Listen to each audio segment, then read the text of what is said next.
The man laughed cruelly at her faded uniform, then choked when she walked onto the stage with the mic in her hand. The restaurant shimmered with expensive crystal and velvet-covered chairs.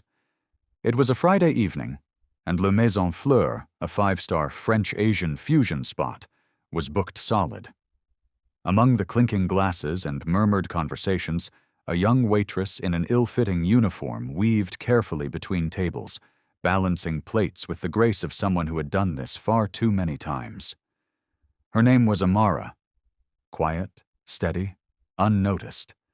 She wore worn sneakers beneath her black slacks, her shirt slightly faded from too many washes. To the posh diners, she was just another face. Efficient, but forgettable. But that night, someone did notice her. Table 14. A man with slicked-back hair, shiny shoes, and a Rolex that sparkled with every flick of his wrist.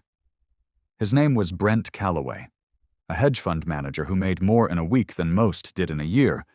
He came with a date, a woman half his age and twice as bored.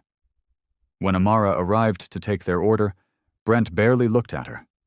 Then his eyes traveled down to her shoes, then to the sleeves of her faded blouse.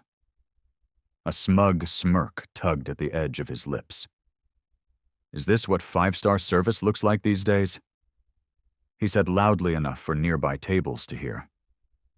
Amara stood still, blinking once, then simply nodded and continued writing down the order. His date looked uncomfortable. "Brent, it's fine," he said dismissively. "She probably borrowed that shirt from a thrift store's donation bin." A couple at the next table exchanged glances. One of the chefs peeked from behind the kitchen doors, having overheard the jab. The room cooled slightly with unease, but no one said anything. After all, Brent was a regular and a big tipper. Amara said nothing. Her face betrayed no anger, no hurt. She just thanked them and walked away. But the moment would not be forgotten. Not by the chef, not by the guests, and certainly not by Brent. The rest of the dinner went on with casual laughter, fine wine, and an expensive dessert tray. Brent Calloway was in his element, flashing charm, throwing around corporate buzzwords, and ordering everyone around with a tone that suggested ownership.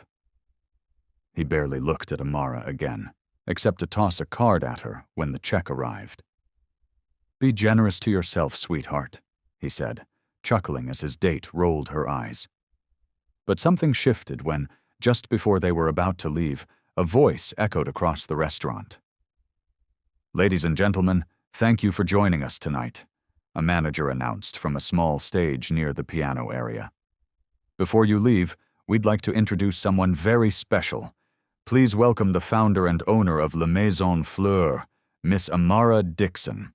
Brent's wineglass slipped slightly in his hand. His head jerked toward the stage. The waitress, the same girl he mocked, was now confidently walking up onto the platform, dressed in that same faded uniform, smiling with quiet power. Gasps rippled through the room. Brent blinked as Amara adjusted the mic. Her posture was straight, her eyes calm. She radiated quiet dignity, none of the fake charm he was used to. "I never planned on being on stage tonight," she began, her voice steady. "But I suppose some moments demand attention." There was a flicker of a grin on the chef's face in the kitchen. "I founded this restaurant 9 years ago with a simple idea," Amara continued, "to serve good food with heart and to make sure no one forgets where they came from, least of all me." The room was silent, her words cutting through the luxury like a knife. "I've worn every uniform in this building, from dishwasher to prep cook to floor manager and, yes, waitress. It reminds me of who I serve, not just the VIPs, but the single mom who saves for a birthday meal, the elderly man who comes for his wife's favorite dish, and even those who think faded fabric equals faded worth." She glanced, briefly, at Brent. Their eyes met. He looked away. Her smile remained. "And I promise you," she said. "I'll keep wearing this shirt whenever I feel like it. Because I built this place, and no label, no laugh, no insult will ever undo that." The room erupted in applause. Brent stayed quiet, his face burning. His date clapped hesitantly, shifting in her seat. It was the first time in a long time. Brent Calloway felt small. The clapping slowly died down, but the impact of Amara's words lingered like a heavy silence in the air. Brent tried to maintain his composure. He poured more water into his glass, though his hands trembled just slightly. His date, Emily, leaned toward him. "You knew she was the owner?" she whispered wide-eyed. He shook his head. "No idea," he muttered, swallowing hard.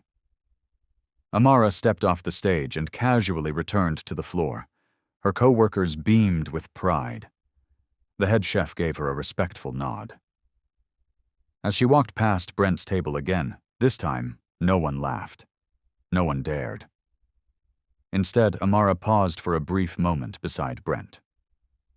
"Mr. Calloway," she said softly, "your tab has already been covered by the house. But next time, we kindly ask our guests to treat our staff with dignity. We serve food, not ego." Brent looked up, humiliated but trying to mask it with a faint smile. "Look, I didn't know who you were," he stammered. "I know," she said, without bitterness, only clarity. "That's the problem." She turned and walked away, leaving Brent sitting in the middle of a 5-star restaurant, suddenly aware that no amount of wealth could buy him the respect he'd just lost. Word of what happened spread fast. A video someone took during the speech went viral overnight.